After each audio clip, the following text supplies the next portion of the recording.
Hi guys, welcome back to my channel, Kilala, Kilala, Kilala, ASMR. So, a couple of years ago, I think that was 5 years ago, I posted my very first video, and that was me, reading a little clip of The Little Mermaid in French. And quite a bunch of people liked that, so I thought I could read the entire book. Yes, 5 years after, but still. So this is gonna be like a lo-fi video. It's just gonna be me and my book, and yeah. So I hope you guys enjoy this, and if you want like that, maybe I could make a series of me reading Disney books, because I have quite the collection. So yeah, let me know if you'd like me to make a series of that, and I'll do it. So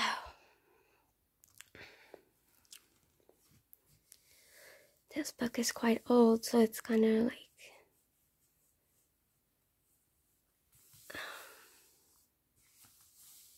yeah.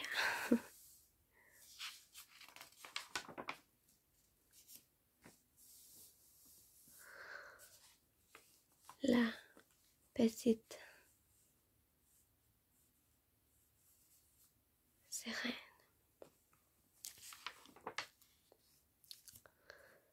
Au fin fond de l'océan, dans le merveilleux royaume du peuple de la mer, vivait une adorable petite sirène. Elle s'appelait Ariel. La petite sirène passait le plus clair de son temps à bavarder avec son ami Polochon, le poisson. « Parle-moi encore de ces gens étranges qui vivent au-delà de la mer, » lui dit-elle.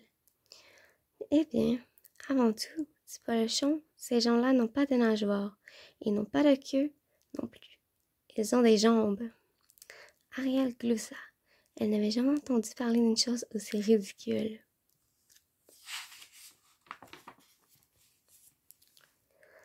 La petite sirène était si avide d'en savoir plus sur ces créatures fabuleuses qui vivent sur la terre ferme et se promènent sur de drôles de bateaux qu'elle en avait complètement oublié qu'aujourd'hui n'était pas un jour comme les autres. En effet, c'était le jour où, comme chaque année, son père Triton, le roi de la mer, tenait une grande fête. Les sœurs d'Ariel dansaient pour les invités. Ariel, elle, devait chanter, car c'était elle qui avait la plus jolie voix de toutes les sirènes. Le roi Triton était furieux, car la petite sirène n'arrivait toujours pas. « Ma fête est gâchée, lui cria-t-il, quand finalement elle apparut. Puis, il ordonna à Sébastien, le crabe, de surveiller Ariel de près. La tâche de Sébastien allait se révéler ardue. En effet, à peine le roi fut-il éloigné, qu'Ariel vit passer quelque chose à la surface de l'eau. « C'est un bateau !» s'écria-t-elle toute joyeuse. Elle décida sur le champ d'aller le voir de plus près. Elle grimpa sur le bord du bateau et aperçut un ravissant jeune homme que les matelots appelaient Prince Eric. « Mon Dieu, qu'il est beau !» soupira-t-elle. Soudain, une énorme tempête se leva, menaçant de faire couler le navire. Les matelots réussirent à s'enfuir à bord d'un canot de sauvetage, mais le prince se cogna la tête et tomba dans les flots déchaînés. Il n'y avait pas une seconde à perdre. Grâce à Polochon, Ariel savait que les hommes ne peuvent pas vivre sous l'eau. Elle décida donc de porter secours au prince. Eureka, le goéland, contemplait la scène avec étonnement. Au prix de 1000 efforts, la petite sirène, soutenant le prince évanoui, réussit à rejoindre le rivage. Eureka l'y attendait. Pourvu qu'il n'y ait rien de grave, soupira-t-elle. Eureka passa l'oreiller sur les bottes du prince pour voir si son cœur battait toujours. Je suis désolée, Ariel, mais je crois bien qu'il est mort, lui dit-il. Ariel n'arrivait pas à croire que le prince était mort. Elle se pencha vers lui et perçut son souffle. Il respire, il respire. Elle en fut si heureuse qu'elle se mit à chanter. Le son merveilleux de son chant eut tôt fait de réveiller le prince. Il se redressa pour voir qui chantait d'une si jolie voix, mais il ne vit que son chien qui courait vers lui en jappant de bonne heure. De retour sur la mer, Ariel ne pouvait s'empêcher de penser au prince. Elle errait tristement dans son domaine quand deux murènes qui rôdaient par là s'approchèrent d'elle.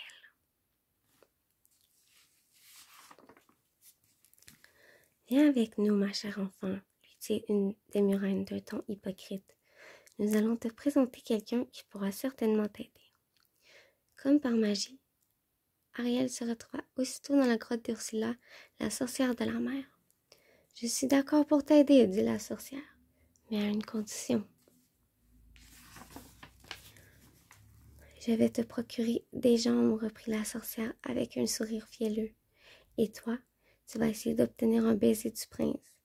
Mais s'il ne t'embrasse pas avant 3 jours, tu perdras tes jambes et tu seras précipité au fond de la mer où tu deviendras mon esclave pour toujours. » « Attends, ce n'est pas tout, ricana Ursula. Pour que tu ne puisses pas lui demander de t'embrasser, je veux que tu me laisses ta voix. » La pauvre Ariel avait tellement envie de revoir le prince qu'elle accepta le pacte et le signa. Dès qu'Ariel eut signé le pacte, Ursula proféra une formule magique. La petite sirène fut instantanément changée en une ravissante jeune fille. Comme elle ne pouvait plus vivre sous l'eau, désormais, ses amis se dépêchèrent de l'amener sur la terre ferme. Ursula éclata d'un rire cruel. Parvenue sur la plage, la petite sirène, tout étonnée, contemplait ses jambes. Eureka n'y comprenait pas grand-chose. « C'est fou ce que tu as changé, » lui dit-il. Mais Ariel ne pouvait rien lui expliquer puisqu'elle n'avait plus de voix. Ariel tenta de se mettre debout pour apprendre à marcher, mais tenir en équilibre sur des jambes lui parut bien difficile. « Tu n'as qu'à faire comme moi, lui dit Eureka. »« Pauvre petite fille, soupira Sébastien. Comment tout cela va-t-il finir? » Soudain, elle entendit quelqu'un lui parler. C'était le prince Eric sorti se promener avec son chien. Il allait tous les jours sur la plage dans l'espoir de retrouver la jeune fille qui lui avait sauvé la vie. Mais il ne savait même pas à quoi elle ressemblait. Il ne se souvenait que de sa voix. Quand le prince vit Ariel sur la plage, il pensa que le pauvre enfant avait été rejeté sur les rivages après un naufrage. La jeune fille ne disait pas un mot. Le prince, pensant qu'elle avait peut-être été blessée lors du naufrage, l'amena dans son château et lui ordonna qu'on s'occupe d'elle et qu'on lui procure de beaux habits. Le prince aimait Ariel et l'emmenait souvent faire des promenades en calèche à travers son royaume. Mais il était amoureux d'une autre, celle qui lui avait sauvé la vie et qui possédait une voix merveilleuse. Hélas, Eric ne savait pas que c'était la voix d'Ariel qu'il avait entendue, et Ariel ne pouvait pas le lui dire. Mais le temps passait et le prince n'allait toujours pas embrasser la petite sirène. Ariel allait bientôt perdre ses jambes et devenir l'esclave de l'horrible Ursula. Ils partirent faire une promenade sur le lac. Dans la barque, le prince trouva Ariel si adorable qu'il eut envie de l'embrasser. Les murènes, voyant ce qui allait se passer, firent chavirer la barque juste au moment où la petite sirène allait enfin recevoir son baiser. Tout au fond de la mer, Ursula observait la scène dans sa boule de cristal. Pour être encore plus sûre que le prince n'embrasserait jamais la petite sirène, elle décida de se changer elle-même en une jolie jeune fille et de prendre la voix d'Ariel, qu'elle gardait précieusement enfermée dans un coquillage. Ursula, changée en une belle jeune fille, se promenait sur le rivage en chantant avec la voix d'Ariel. Le prince l'entendit et se précipita vers elle. « C'est vous qui m'avez sauvé la vie, lui dit-il. Je vous aime et je veux vous épouser aujourd'hui même. » L'affreux stratagème d'Ursula avait porté ses fruits.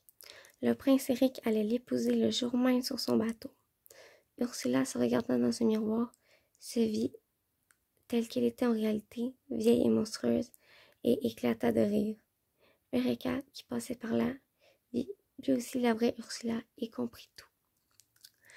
Eureka et Polochon se précipitèrent vers la petite sirène pour la mettre au courant de la présence de la sorcière et de ses horribles projets. « Ne t'inquiète pas, Ariel, nous allons t'aider, » dit Eureka. Polochon tira la petite sirène vers le bateau du prince. Eureka, qui était partie en éclaireur, vit que le prêtre était sur le point de marier le prince Eric et la cruelle Ursula. Eureka appela tous ses amis, les oiseaux, à la rescousse. Les oiseaux se ruèrent sur la sorcière et la malmenèrent si durement qu'elle finit par lâcher le coquillage qui contenait la voix de la petite sirène.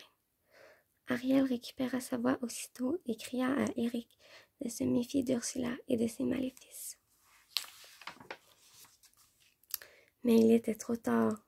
On était à la fin du 3e jour.